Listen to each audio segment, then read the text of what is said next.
Breaking news. కొందరు గలీజ్ గాళ్లు గండిపేట చెరువును నాశనం చేస్తున్నారు. భాగ్యనగర్ ప్రజలకు మంచినీరు అందిస్తున్న గండిపేట జలాశయంలో సెప్టిక్ ట్యాంకుల ద్వారా మల మూత్ర విసర్జన వ్యర్థాలను కలుపుతున్నారు. ఇన్నాళ్ల నుంచి ఈ తతంగం జరుగుతుందో గానీ నిన్న గండిపేట స్థానికులు సెప్టిక్ ట్యాంకును రెడ్ హ్యాండెడ్ గా పట్టుకున్నారు. ఈ గలీజ్ గాళ్లపై జలమండలి అధికారులకు పోలీసులకు ఫిర్యాదు చేశారు. వీళ్ళెవరో నిరంజన్ అంట, కిరాయికుంటాడంట, ఆయన చెప్పిండంట. ఇవైతే అడిగితే చెప్తున్నాడు. ఏ నిరంజన్ రా బాబు, ఊళ్ళరాయడా ఫోన్ చేయి, ఒకసారి ఫోన్ చేయి.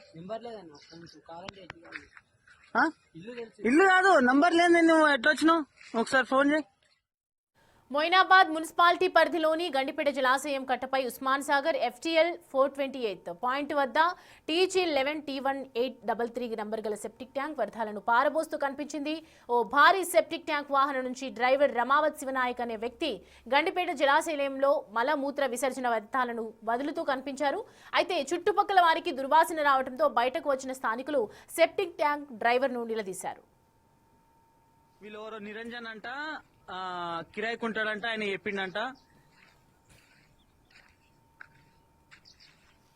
తాగే నీళ్లలో ఇలా మనుషులు వ్యర్థాలు పారపోవడంపై స్థానికులు ఆగ్రహం వ్యక్తం చేస్తున్నారు.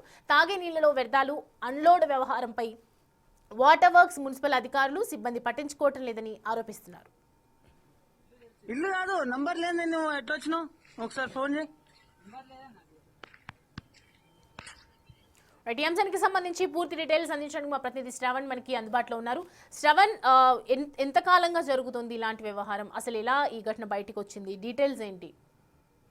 ఈ ఘటన నిన్న మధ్యాహ్నం సమయంలో బయటికి వచ్చింది. యాక్చువల్ గా హైదరాబాద్ తో పాటు జంట జలాశయాలకు సంబంధించిన పరిసర ప్రాంతాలు ఉండే వాళ్ళందరికీ కూడా మంజీరా, సింగూర్, గోదావరి తో పాటు కృష్ణా ఫేజ్ 1 కి సంబంధించినటువంటి దాంట్లో నుంచి జలాశయాల నుంచి కూడా తాగునీళ్ళు అందిస్తున్నారు వాటర్ బోర్డు అధికారులు.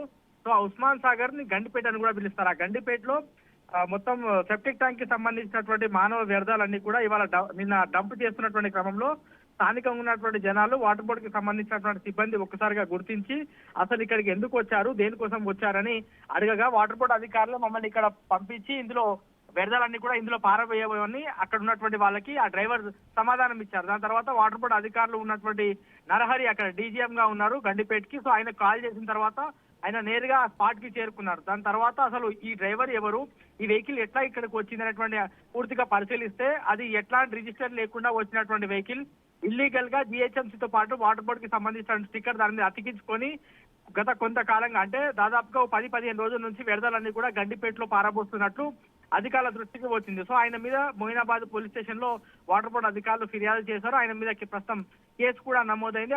వెహికల్ ని కూడా సీజ్ చేసినటువంటి పరిస్థితి ఉన్నది. సో జంట జలాశయాలకు సంబంధించి అంటే దాదాపుగా 1,40,00,000 నుంచి 1,50,00,000లకు సంబంధించిన జనాభాకి జంట జలాశయాల నుంచి నీళ్లు అందుతుంది. అందులో ముఖ్యంగా ఎక్కువ శాతం గండిపేట నుంచే వాటర్ డ్రా చేస్తున్నారు వాటర్ బోర్డు అధికారులు. సో అట్లాంటి గండిపేటలో ఇప్పుడు ఈ వ్యర్థాలు మొత్తం కూడా పారబోయడం అనేది చాలా వరకు ఆందోళన కలిగిస్తున్నటువంటి అంశం. దీన్ని ఏ విధంగా క్లీన్ చేయబోతున్నారు, ఏ విధంగా దృష్టి సాధించబోతున్నారు, దాంతో పాటు ఈ నీళ్లు తాగేటువంటి జనాలకి వాటర్ బోర్డు ఏ విధమైనటువంటి కాన్ఫిడెన్స్ ఇవ్వదలుచుకుంది అనేది ప్రస్తుతం ప్రశ్నార్థకంగా మారింది. చాలా మందికి కూడా ఇప్పుడు నీళ్లు తాగాలంటే కూడా అనేక డౌట్లు వస్తున్నటువంటి పరిస్థితి కనిపిస్తా ఉంది. ఖచ్చితంగా వాటర్ ఏవైతే డ్రా చేస్తున్నారో వాటర్ బోర్డు అధికారులు జనాలకు అందిస్తున్నటువంటి వాటర్ తాగేయడంలో చాలా ఇబ్బందులు ఇప్పుడు తలెత్తేటువంటి అవకాశం ఉంది. సో జనాలందరూ కూడా బయట నుంచి వాటర్ తెచ్చుకోవాలా అనేటువంటి ఆలోచన చేస్తున్నారంటే ఎంత దౌర్భాగ్యమైనటువంటి పరిస్థితుల్లో హైదరాబాద్ నగరవాసులతో పాటు వాటర్ బోర్డు అధికారుల పనితీరు అనేది ఉందనేది స్పష్టంగా అర్థమవుతుంది. ఇక మీదటైనా సరే జంట జలాశయాలకు సంబంధించినటువంటి బౌండరీస్ ఎక్కడ వరకు ఉన్నాయి, ఎక్కడ వరకు వెహికల్స్ వస్తున్నాయి, ఎవరెవరు వస్తున్నారు అనే అంశాలపైన కూడా క్షుణ్ణంగా పరిశీలించాల్సినటువంటి అవసరం ఉంది. గడిచినటువంటి 10-15 రోజుల నుంచి ఈ వ్యవహారం జరుగుతున్నట్లు వాటర్ బోర్డు అధికారులు అంచనా చేస్తున్నారు. దీనిపైన ఇంకా పూర్తి స్థాయిలో క్లారిటీ రావాల్సి ఉంది. అక్కడ ఉన్నటువంటి అధికారుల మీద ఏమైనా యాక్షన్ తీసుకోబోతున్నారు అనేటువంటి అంశం కూడా ఉన్నతాధికారులు పరిశీలిస్తున్నారు. సో గ్రౌండ్ లెవెల్లో ఉన్నటువంటి సిబ్బంది, DGM, GM వాళ్ళందరూ ఏం చేస్తున్నారనేటువంటి అంశాలపైన కూడా హెడ్ ఆఫీస్ నుంచి